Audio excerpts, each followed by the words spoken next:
Muy bien, muy buenas tardes. Nos encontramos aquí en esta sesión de Hablemos de Parques. Como les hemos comentado, Hablemos de Parques es un espacio de diálogo y de conexión en la que a través de nuestro proyecto de Convida a tu Parque, que es un proyecto impulsado por el Consejo de Desarrollo Económico de Tecate y financiado a través del FIDEM, estamos buscando crear estas redes de diálogo, de conexión, de colaboración entre distintos actores institucionales, pero también estas personas que buscan a través del trabajo en el espacio público, el trabajo con la participación ciudadana, el trabajo del desarrollo comunitario, convertir estos parques, estos espacios públicos en plataformas de un bienestar para las comunidades, un desarrollo integral para nuestras ciudades. Entonces, estoy muy, muy contento de contar el día de hoy con el maestro Yair Hernández Peña, especialista, experto en la materia de prevención de las violencias. Y voy a tomarme este momento para leer una breve semblanza de él, que no le hace justicia al trabajo que hace Yair en estos años que me ha tocado conocerlo, pero aquí va. Yair Hernández Peña cuenta con una licenciatura en Relaciones Internacionales y una maestría en Administración Pública por la UABC. Tiene especialidad en estudios de la frontera México-Estados Unidos por el COLEF. Tiene experiencia en proyectos de prevención de la violencia juvenil y de género. Su trabajo académico lo ha centrado en estudios de cooperación y juventudes. Coordinó la articulación del Sistema Local de Prevención de la Violencia en Tijuana. Y pues estamos muy contentos de tenerte aquí, Yair. ¿Cómo estás el día de hoy? Muchas gracias, Daniel, por invitarnos a compartir experiencias, ¿no? Y como bien dices, es como muy importante el ir difundiendo información sobre todo lo que nos ha funcionado y lo que no, por supuesto, para que en otras partes, tanto de Baja California como de, ¿por qué no?, del país, comenzar a hacer más cosas basadas en evidencia y menos en cosas que no han funcionado o que no dan resultados, ¿no? Para, sobre todo, el tema de las violencias. Claro, perfecto. Muchísimas gracias. Pues nada más para poner un poquito de contexto en la conversación del día de hoy, el proyecto que estamos impulsando desde Tecate, Convida a tu Parque, busca precisamente, uno de los componentes centrales es también incidir en esta situación de inseguridad que se vive en nuestras ciudades, principalmente a través de la participación de las personas en la apropiación de los espacios públicos. A través de diagnósticos que hemos llevado a cabo, hemos logrado percibir que existe un abandono de los espacios públicos. Y ese abandono va muchas veces encaminado, de la mano, perdón, de por lo menos una percepción de inseguridad, pero definitivamente también se presenta lo que se podría decir como un caldo de cultivo ideal para que se den ahí todo tipo de actividades que en muchas ocasiones son delictivas y de otros tipos de violencias también. Entonces, me gustaría mucho preguntarte, pues, ¿cuál es tu perspectiva sobre esto? ¿Qué es la prevención de la violencia y el delito? Bueno, antes de entrar a prevención de las violencias y el delitos, me gustaría hablar de seguridad ciudadana, ¿no? Excelente. La seguridad es estar libre de amenazas, ¿no? Y la seguridad ciudadana es justo que las personas, ¿no? Siempre están al centro, siempre deben de estar al centro desde un enfoque de seguridad ciudadana, y estas personas deben también sentirse libres de amenaza, pero también en la realidad de los hechos que haya menos violencias, ¿no? Y menos delitos, por supuesto. Entonces, desde un enfoque de seguridad ciudadana, partimos para prevenir las violencias poniendo al centro a las personas, ¿no? Sean estas adultas mayores, sean estas personas jóvenes, o incluso sean estas personas con algunos problemas, ¿no? Como el consumo problemático de drogas o personas en conflicto con la ley, ¿no? Entonces, hay la prevención de las violencias, entonces, desde un enfoque de salud pública, parte el enfoque de factores de riesgo y factores de protección. Estos factores de riesgo los ubicamos en 4 categorías, ¿no? Una primera categoría son los riesgos sociales, estructurales, como el desempleo, la pobreza, ¿no? Las desigualdades sociales, ¿no? Y otros, los riesgos, como una segunda categoría, los riesgos comunitarios, justo es donde entran los parques, ¿no? Como el deterioro del ambiente, del entorno, ¿no? El que un parque esté con mucho arbusto, que no cumpla y que no nos deje cumplir con los principios de ciudades seguras, ¿no? Ser visto, ¿no? Y que me pueda, y también yo ver, ¿no? Claro. Entonces, a veces los parques, ¿no? Cuando hay un descuido, cuando hay un deterioro, además de causar una percepción de inseguridad, ¿no? También pueden ser barreras, ¿no? Para, o espacios para delitos de oportunidad, para un asalto y demás. Entonces, esos son como factores comunitarios, ¿no? También la baja cohesión comunitaria, el que yo no conozca a mis vecinas, a mis vecinos, el que no estemos organizados para cualquier eventualidad y, por supuesto, los riesgos individuales, los que las personas ya traemos, ¿no? Temas de salud mental o algún tema por ahí, como ansiedad, etcétera. Entonces, esos diferentes niveles o factores de riesgo los se tienen que identificar, ¿no? Y la prevención justo de las violencias, ¿y qué es la prevención? ¿Qué es la violencia? Es el uso intencional, ¿no? De la fuerza física o incluso la cuestión intencional de lo psicológico, ¿no? Que finalmente tiene intención de dañarme. Claro. Y puede ser un daño físico, psicológico, ¿no? Emocional, etc, etc. Entonces, la prevención de las violencias debe responder a estos 4 niveles, ¿no? Y son estas acciones que se diseñan tomando en cuenta los contextos, ¿no? Es decir, debe haber un diagnóstico, ¿no? Y ese diagnóstico debe identificar qué riesgos, ¿no? A qué riesgos están más presentes y con base en ello diseñar intervenciones que nos permitan tener como las características poblacionales, pero también otros riesgos se relacionan. Y en ese sentido, nosotros es donde nos interesa mucho el tema de las evidencias, ¿no? Por ejemplo, ¿no? En estas acciones encaminadas a trabajar con juventudes, pues las juventudes se usa el enfoque de jóvenes en riesgo, ¿no? Entonces, ¿qué es el enfoque de jóvenes en riesgo? Que es una cosa, tu contexto te puede vulnerar, ¿no? Puede ser un contexto también excluido, ¿no? En periferia o con acceso fácil a las drogas, a las armas. Sin embargo, tú como persona no necesariamente, ¿no? Por vivir en ese contexto quiere decir que seas una persona violenta o con algún problema de conflicto con la ley, ¿no? Entonces ahí es donde entra nuestro enfoque de jóvenes en riesgo, que puede ser que a lo mejor vivas ese contexto, pero tengas fortalecido como todo tu nivel individual y tengas factores de protección individuales que te permiten ser resiliente hacia esa adversidad, ¿no? O sea, a pesar del contexto, tú sales adelante.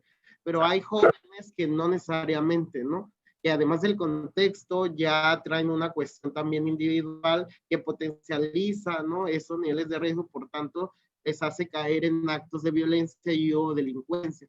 Entonces, nosotros desde el enfoque de seguridad ciudadana trabajamos intervenciones de prevención de las violencias justo para construir seguridad ciudadana, pero justo trabajamos violencia, no delincuencia, ¿no? Porque ahí entra el enfoque de seguridad pública, ¿no? O de seguridad nacional, que tiene que ver más con un tema que también está en los espacios de frontera, como lo son Tijuana, Tecate o Mexicali, ¿no? Con todo el tema del trasiego de las drogas, de las armas, ¿no?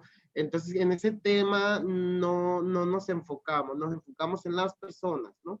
¿No? Y ustedes se preguntarán, por ejemplo, jóvenes que ya han cometido algún delito o que están cumpliendo algún proceso judicial, ¿no? En internamiento, ¿es posible diseñar prevención con estas personas? Pues sí, ¿no? Por eso tenemos diferentes niveles de prevención. La prevención universal, que pueden ser charlas, ¿no?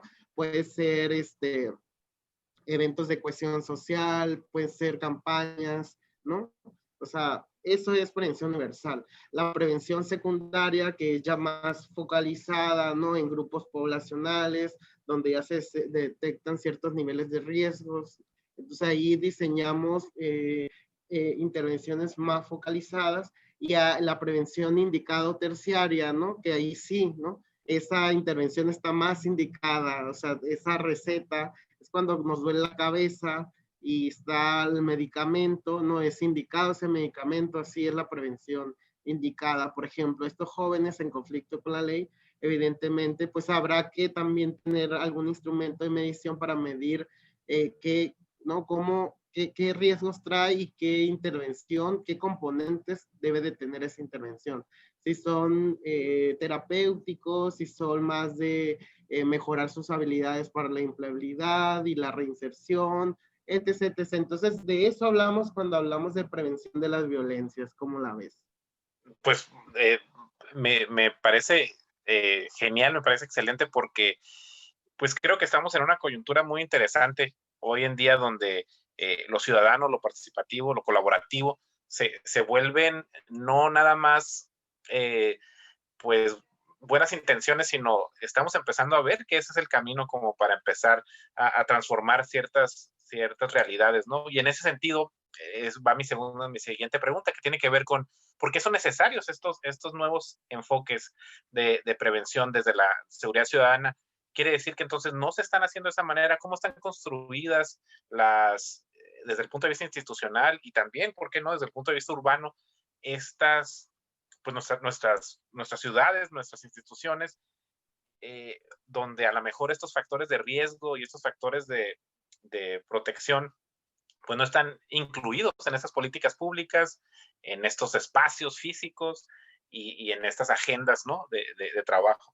Entonces, ¿cómo estamos ahorita y por qué se vuelven necesarios estos nuevos enfoques? Por ejemplo, Tecate tiene esta particularidad, que es el único municipio del estado que tiene su dirección de seguridad ciudadana, ¿no? Y eso tendría ciertas implicaciones a diferencia del resto de los municipios. ¿Cómo la ves en ese sentido? ¿Cómo está ahorita las cosas como para que estos enfoques realmente, pues, uno, sean importantes, sean necesarios, y dos, por dónde le entramos para empezar a posicionarlos? Bueno, Daniel, comentarte que no son enfoques nuevos, ¿no? Por ejemplo, desde los 90, el Programa de Naciones Unidas para el Desarrollo, a través del Informe de Seguridad Humana, ¿no? Introduce el enfoque, y el enfoque es multidimensional. Es decir, siempre al centro las personas, ¿no? Y estar libre de amenazas no es solo estar libre de algún acto de violencia, ¿no? O algún acto de delincuencia, sino también es estar libre de no tener hambre, no tener agua, ¿no? Es decir, es libre de alguna amenaza ocasionada por ahora los efectos del cambio climático. Entonces, ese es un enfoque multidimensional, que por ejemplo la Organización de Estados Americanos lo llama el enfoque de seguridad multidimensional. Nosotros nos gusta trabajar más desde la óptica de desarrollo humano, ¿no? Entonces, desde esa óptica, como tú bien lo dices, la responsabilidad de los gobiernos y toda aquella que crea direcciones de seguridad ciudadana es justo trabajar y poner al centro a las personas, detectando esos niveles de riesgo, ¿no? Y hoy en día, por ejemplo, el municipio pues es muy importante porque hay un bando de policía y gobierno, y ese bando evidentemente te dice como el ABC de qué es una fracción, ¿no? Una infracción administrativa, un tema administrativo que tiene que ver con un desorden público, ¿no? O sea, y ahí es donde entra el enfoque de seguridad pública, ¿no? El enfoque de seguridad pública es para mantener el orden público, y todo lo que es orden público está regido por los bandos de policía y gobierno, ¿no? Sin embargo, al revisar estos bandos, vemos también que tienen áreas de oportunidad, por supuesto, ¿no? Entonces, justo poner al centro a veces a las personas, ¿no? Por ejemplo, por ejemplo, hay colectividades, ¿no? Como las chicas trabajadoras sexuales, a veces de la comunidad LGBTIQ+, ¿no? Que constantemente son criminalizadas por los cuerpos de policías, ¿no? Coloquialmente le llamamos las levantan, ¿no? Por ejercer un trabajo que les finalmente el trabajo dignifica, ¿no? Y a veces la sociedad y la idiosincrasia que traemos las obliga a ese trabajo, ¿no? Las obliga a ese mercado a esos mercados laborales, ¿no? Porque finalmente las discriminamos, etcétera, etcétera. Entonces, ese es un enfoque pues de seguridad pública, pero además no tiene el enfoque de derechos humanos, no tiene otras perspectivas, ¿no?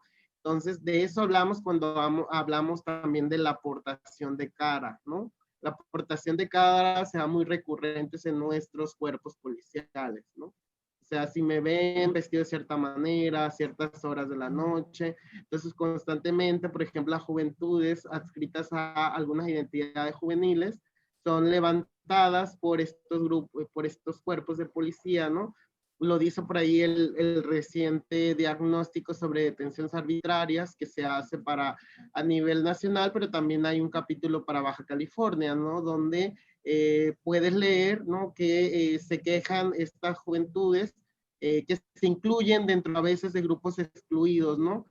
Entonces, algo que llamamos la inclusión dentro de la exclusión. Entonces ahí entrarían enfoques más represivos, ¿no? Y por lo general, evidentemente también desde ópticas nos gustaría, o sea, las personas nos aqueja mucho el tema de la inseguridad, ¿no? Por muchas razones, y a veces todo lo queremos ver con una óptica de mano dura, ¿no? Y pues la mano dura no ha funcionado en algunas políticas públicas, por ejemplo, implementadas en Centroamérica. Hay evidencia que no funciona, no han funcionado, no han disminuido los crímenes, no han disminuido los actos de violencia, al contrario. Entonces, pues tenemos que seguir apostando por enfoques más que pongan al centro a las personas, dotarles de fortalecimiento de habilidades para la vida, habilidades para el empleo, ¿no? Darles oportunidades, ¿no? Mejorar también los contextos, ¿no? A través del mejoramiento de los parques, dotarles de herramientas para que continúen organizadas en sus colonias, en sus barrios. Entonces, también impulsar espacios donde puedan desarrollar la construcción de su yo, ¿no? Sobre todo a las juventudes, de ese yo que requieren, ¿no? Y tienen toda la libertad de serlo. Desde un enfoque, fíjate, de seguridad, de desarrollo humano o del desarrollo, muy desde la óptica de Amartya Sen, ¿no? El ser y el estar, ¿no? Claro. Un espacio en desarrollo es donde yo pueda ser joven, ¿no? Pero también es el ser y el estar, ¿no? Ser joven y que se me reconozcan todos mis derechos humanos. Claro, y eso Entonces, tiene mucho que ver con... Sí, sí, sí, y esto tiene mucho que ver con esto de la apropiación del espacio público, y creo que esta pandemia pues nos ofrece una nueva oportunidad de repensar este habitar, este estar, en términos de que cuando habitamos el espacio público, cuando fortalecemos estas convivencias, cuando realmente se nos permite, como dices tú, ser y estar en esos espacios públicos, es que se fortalece este desarrollo humano. Cuando se criminalizan estos espacios, cuando se hacen más exclusivos, cuando se nos invita a dejar el espacio público y tomar el espacio privado, pues ahí ya hay un proceso de exclusión. No todos podemos llegar al espacio privado, ¿no? Entonces, sentimos en esta iniciativa, y lo vemos en muchas organizaciones que están trabajando estos temas, la importancia del espacio público simplemente como ese lugar donde se construyen y se fortalecen esas identidades, esas comunidades, esas posibilidades de desarrollo, ¿no? Que hemos tenido tradicionalmente y por X cantidad de razones se han ido perdiendo, ¿no? Sí, nada más me corrijo, es ser y hacer, ¿no? Ahí por la emoción es ser y hacer, ¿no? Okay. Ser joven y hacer en un contexto de derechos humanos, ¿no? Claro. Entonces, sí, como bien lo dices, o sea, ahí a veces, sobre todo las juventudes, el espacio público es del que se apropia, ¿no? Entonces veo en las calles y a grupos de jóvenes constantemente en las esquinas, porque están apropiados a veces de esos, ¿no? Pero pues también habría también que fortalecer, ¿no? Fortalecer a que sean jóvenes transformadores del espacio, agentes de cambio, ¿no? Como quieran hacerlo, ¿no? Pero en un marco de convivencia pacífica, ¿no? Donde no existan actos de violencia entre las juventudes. Entonces por ahí va el asunto. Excelente. Y pues hablabas hace rato de esta intervención, ¿no? Y creo que tienes por ahí unas fotos, unas fotografías, unas imágenes que a lo mejor podríamos pasar de algunos de estas ejemplos o situaciones en las que se hace esta intervención y sobre todo hablar del trabajo colaborativo. Creo que una visión sistémica de esta prevención social de las delincuencias, de los delitos, de las violencias, pues es fundamental en el trabajo que has llevado a cabo y pues creo que sería muy valioso también rescatar esto del trabajo colaborativo, ¿no? Y de la visión sistémica, sobre todo. Sí, fíjate que muy interesante, siempre es importante trabajar en red, trabajar de manera colaborativa, sobre todo porque ante fenómenos tan complejos como las violencias necesitan múltiples respuestas, ¿no? Entonces siempre la visión de los diferentes sectores, el sector académico, el sector privado, el sector gubernamental, por supuesto, ¿no? Y las organizaciones de la sociedad civil, ¿no? Porque por lo regular las colectividades o las ONGs o SCs, como quieran llamarlos,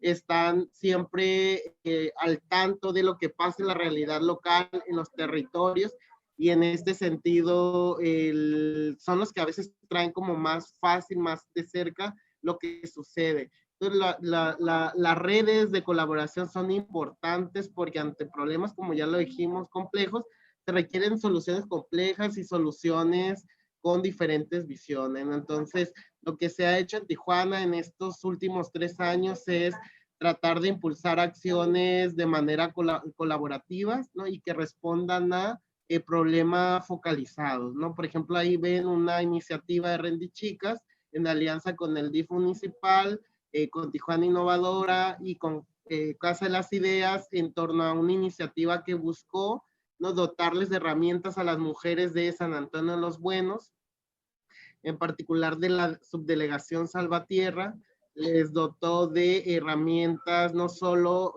para tener un oficio, sino de algunas de habilidades para socioemocionales, y también les dotó de algunas pláticas, sobre todo para vender. Entonces, muy interesante esta iniciativa colaborativa, ¿no? Entonces, ¿cómo la ves?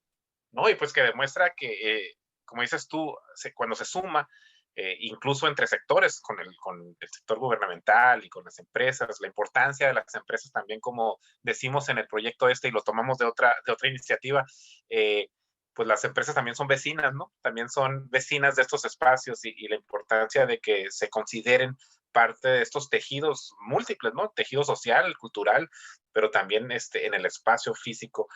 Ahí estamos, ahí están estas instituciones, ahí están estas empresas y es fundamental tener esta visión de colaboración para poder atender estos problemas. Sí, no, o sea, como bien lo dices, Daniel, los problemas aquejan a todos los sectores, ¿no? Finalmente las violencias llegan, ¿no? Llegan al sector privado, por ahí hay un estudio de los costos de la violencia en México, ¿no? ¿Cuánto cuesta las violencias al sector privado, por ejemplo, ¿no? Ahí tenemos un repositorio en la página www.sistemalocaldeprevención.org, en el área sistema de información, ahí está el documento cargado, donde nos dice la importancia de invertir, ¿no? De que la iniciativa privada coopere, trabaje en red también, porque finalmente lo va a rebasar los actos de violencia, ¿no? Sobre todo asaltos, etc., etc. Entonces, y la academia, ¿no? La academia debe cumplir pues su función social, que es el brindar el conocimiento, ¿no? Evaluar lo que se está haciendo, generar diagnósticos, ¿no? Y en esa medida, nosotros trabajamos con un enfoque, que es el enfoque en sistemas locales, ¿no? El enfoque en sistemas locales nos permite que ese trabajo colaborativo sea más ordenado, sea un trabajo más que se pueda documentar, pero que también sea un trabajo que responda a las necesidades, a las competencias y a las capacidades de los actores, ¿no? Claro, claro. Si soy una organización de la sociedad civil, lo mejor que sé hacer es implementar iniciativas de prevención. Siempre lo he hecho. Si soy la academia, ¿no? Lo mejor que yo sé hacer es evaluar, generar conocimiento, son como mis objetos sociales. Si soy iniciativa privada, lo hago a través de la responsabilidad social corporativa, ¿no? También puedo trabajar en la inclusión social, ¿no? De grupos excluidos, dotándoles o facilitando trabajos, ¿no? Y con él completar el tema de la inclusión social. Si soy el gobierno, por supuesto que tengo el monopolio de la seguridad, ¿no? Porque el Estado, recuerden que se crea con esa visión, ¿no? Visión de dotar de seguridad. Claro. Como el enfoque en sistemas nos permite trabajar bajo principios, transparencia, comunicación, ¿no? Rendición de cuentas por resultados, pero también nos ayuda a detectar las funciones que tienen las instituciones, ¿no? Si son funciones de capacitación, si tienen que ver más con incidencias, si tienen que ver más con implementar soluciones, y bueno, tiene tres grandes ejes este enfoque en sistemas, ¿no? Que es generar conocimiento, implementar soluciones y mejorar la práctica. Entonces usamos ese enfoque para poder potencializar las capacidades del sistema, ¿no? Y que Claro. este sistema de manera colaborativa a través de una agenda, que es lo que se hizo en Tijuana, se fortaleciera en un primer momento, ¿no? Se fortaleciera, se cuestionara más, ¿no? Y por ende, pues se busca compartir buenas prácticas que permitan, pues justo dejar de hacer a veces cosas que no nos dan resultados, ¿no? Por Claro. ahí hay un documento buenísimo, Daniel, que se llama ¿Qué funciona para prevenirla? ¿Qué funciona y qué no funciona para prevenir la violencia en jóvenes, ¿no? Hacen un trabajo, una revisión exhaustiva, una institución que se llama JPAL en México, pero también en América Latina, de los programas y proyectos que funcionan con jóvenes, ¿no? En México hay algunos proyectos que están generando evidencia de que funcionan. Claro, perfecto. Y pues, si nos haces favor de pasarnos por ahí algunos de estos links, el link del mismo Sistema Local de Prevención de Tijuana, de algunos recursos, sería fabuloso, porque una de las cosas que estamos tratando de hacer con estas diálogos es precisamente hacer como un banco de recursos, un directorio, un banco de recursos que permita a actores, desde lo individual y también en lo institucional, a organizaciones de la sociedad civil, de todos los sectores, a acceder a ciertas prácticas prometedoras que se están haciendo en algún lugar del Estado y, ¿por qué no?, de otros lados del país. Entonces, pues, todo lo que nos puedas recomendar, claro que será excelente para podérselos hacer pasar a quienes vean esta plática. Hablando un poquito del Sistema Local de Prevención, ¿qué experiencias, logros y retos te vienen a la mente de este trabajo? A lo mejor contextualizarlo un poquito, no recuerdo cuándo inicia el Sistema Local de Prevención, en qué momento se encuentra ahorita y qué sigue en términos incluso de lo que se está buscando de llevarlo incluso a otros lugares del Estado, ¿no? Fíjate que el enfoque en sistema es un enfoque, Daniel, que bueno, ya materializado, pues forma un sistema, ¿no? Un circuito, como quieras denominarlo. En materia de prevención de las violencias tiene desde el 2017 que hemos venido impulsándolo en el municipio de Tijuana. ¿Qué logros tiene? Pues se ha logrado implementar algunas iniciativas de manera colaborativa, ¿no? Con base en muy focalizadas, ¿no? Derivados de información y vas justo diseñas ese proyecto focalizado, ¿no? Y también ha logrado cuestionar y ha logrado aumentar el ánimo de los actores por seguir trabajando de manera justo colaborativa, pero también, por ejemplo, se logró reformar el bando de policía y gobierno en Tijuana, en particular en atención a los agresores, ¿no? A hombres agresores. Es decir, a hombres que cometen violencia contra las mujeres, ¿no? Que antes, que pasan por primero filtro los jueces de control y que, bueno, finalmente las mujeres y muchas veces les van y levantan la denuncia o se paga alguna multa, ¿no?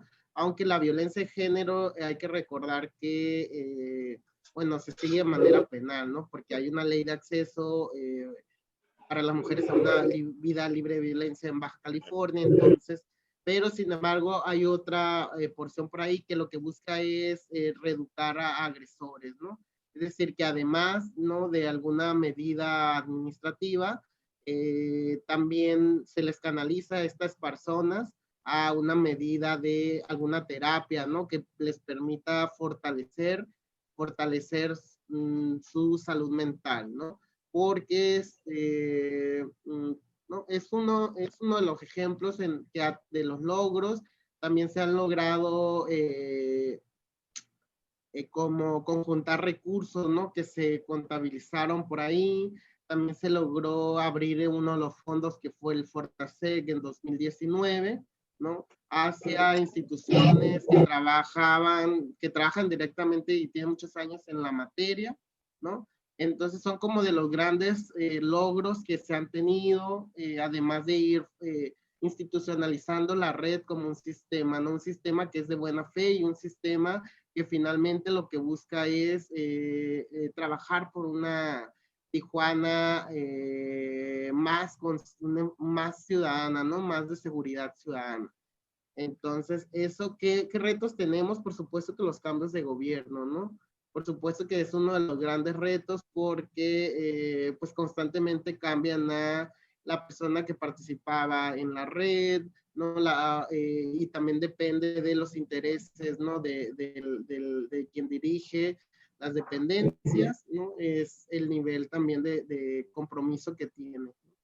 Entonces, y uno de los logros es, por ejemplo, que, bueno, la sociedad civil ahí está, la academia está, la iniciativa privada, ¿no? Quien se cambia y constantemente es el gobierno en sus diferentes niveles, ¿no? Es un reto mayúsculo y también preocupante, ¿no? Porque a veces, pues, queremos hacer cosas, traemos buenas intenciones, pero hay cosas que no funcionan, ¿no? Entonces, ya esto más a título personal, por ejemplo, también pues hay que tener como mucho cuidado en no estigmatizar a las juventudes, ¿no? Es decir, o sea, ponerlas como de ejemplo para dar como miedo a otros jóvenes de que si sigue así tu comportamiento seguramente eso te va a pasar, ¿no? ¿No? Como el ver la experiencia, ¿no? O sea, como mofarse la experiencia de otros jóvenes. Entonces eso a mí me parece muy delicado que esté en la política pública, por ejemplo. Claro. Y tenemos áreas de oportunidad, por supuesto, ¿no? Tijuana es una ciudad, bueno, Baja California, con muchos jóvenes viviendo en ella, ¿no? Son ciudades jóvenes, ¿no? Antes se les llamaba, bueno, se les llama ciudades intermedias, a ciudades nuevas, como jóvenes en edad, pero donde viven muchos jóvenes, ¿no? Entonces eran las categorías donde se posicionaban estas ciudades. Hoy en día, pues han crecido en el número de población, entonces creo que siguen siendo ciudades intermedias, pero grandes, ¿no? No recuerdo cuál es la clasificación de ONU Habitat. Y Claro. pues aquí a la orden, Daniel, para lo que sigue. Perfecto. Y pues parte de lo que sigue, tengo entendido que es esta incorporación de los sistemas locales a otros municipios. Aquí en Tecate se empieza a pensar en términos sistémicos, en términos colaborativos. Y bueno, pues la intención de estas pláticas también es que sean cortas, que sean digeribles, pero que lleven a un diálogo más extenso, ¿no? Entonces, igual, ya ir desde acá, desde Tecate, para los que están trabajando en estos sistemas locales en Tijuana, pues cuenten con nosotros, con aliados, aliadas, en términos de esta búsqueda de la prevención social desde una perspectiva de derechos humanos, de seguridad ciudadana, de sustentabilidad. Y pues ya para terminar, la última pregunta que haría es cómo la ciudadanía, las personas, digamos, de a pie, que andamos transitando aquí en el espacio público, que buscamos participar, que buscamos involucrarnos en estas acciones, ¿qué recomendaciones tendrías en términos de cómo podemos invitar a la ciudadanía en general a que se sume a estos esfuerzos que hemos estado platicando el día de hoy? Pues puedes hacerlo desde muchas formas, ¿no? Por ejemplo, constantemente se comparten desde redes institucionales de gobierno, de redes de organizaciones, desde las redes sociales, ¿no? Se comparten infografías, videos que buscan justo sensibilizar a la población, ¿no? Que permita disuadirlos de cierta manera o que nos permita caer los 20 sobre algunos riesgos a los que estamos expuestas y expuestos constantemente, ¿no? Y entonces compartiendo información, por ahí también el violentómetro en el caso de las mujeres, también compartirles que siempre están acompañadas, siempre hay instituciones que estamos trabajando en favor de las juventudes, en favor de las mujeres, en favor, por supuesto, también de los hombres, ¿no? Que buscan ayuda a través del enfoque de las masculinidades positivas o nuevas masculinidades, como quieran llamarle. Finalmente, a veces lo complicado es en la teoría, en la práctica, lo importante es que tengan no, primero aceptar que tenemos problemas, ¿no? Que estamos en problemas y que hay instituciones que podemos ayudarles. Entonces, a nivel de barrio, ¿no? Hay todo un directorio de sistemas locales, del sistema local de Tijuana, donde viene una lista de instituciones del gobierno, de la sociedad civil organizada, de la academia y de la iniciativa privada, con proyectos e iniciativas de prevención, ¿no? De prevención, digamos así. Entonces, a veces van muy de la mano. Sí, pues yo me la dejo hasta aquí. Las personas que podemos hacer en el barrio, ¿no? Organizarnos, empezar a ver cada vez menos con un ojo punitivo, ¿no? A las personas en situación de calle o a las personas que, ¿no? Que ejercen a lo mejor actos de violencia. Digo, evidentemente hay que tomar cartas en el asunto, pero no con respuestas de más violencia, ¿no? Okay. Más bien es acercando a las comunidades a través, por lo regular hay líderes vecinales, ¿no? O por lo regular hay estudiantes universitarios que a veces tienen más acceso a la información, digamos. Entonces, creo que lo importante es ir a territorio, ¿no? El territorio es el más valioso porque es donde está, ahora sí que la ciudad, ¿no? ¿Quién construye la ciudad? Las personas, ¿no? No la ciudad a las personas. Entonces, creo que en nuestros municipios, que son municipios que, bueno, crecieron efervescientemente, a veces, pues, no planeados como lo quisiéramos, porque, pues, ante algunos efectos, pues, surgieron así espontáneamente, ¿no? Perfecto, pues muchísimas gracias, Yair. Yo me quedo con un excelente sabor de boca. Algo que me parece curioso es que en 3 de las pláticas anteriores, que son de temas distintos, que son de temas de participación, de desarrollo urbano, te comentaba de biodiversidad, el lema era poner al centro a las personas, que las ciudades están construidas, como dices tú, de personas, no lo contrario, sino que realmente poner al centro a las personas y a toda la gran diversidad de personas que somos, nos va a llevar precisamente a tomar mejores decisiones en lo colectivo sobre cómo cuidarnos unos a nosotros. Una frase que estuvo muy interesante del tema de biodiversidad, que creo que aplica aquí también, es que hablaba una de las doctoras de esta concepción que tenemos de las áreas naturales protegidas, ¿no?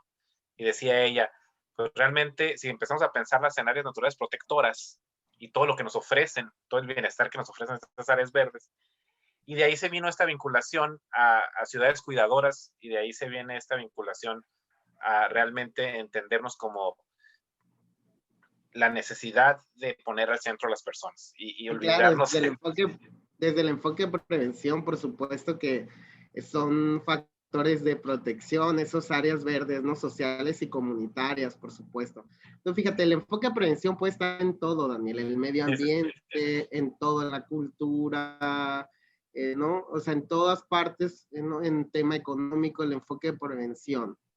Entonces, lo importante es incorporarlo, ¿no? No vamos a tener respuestas en el corto plazo, son a mediano y largo plazo. Entonces, pero finalmente hay que invertir, hay que trabajar, hay que cooperar y coadyuvar desde cualquiera que sea nuestra trinchera, ¿no? Así es.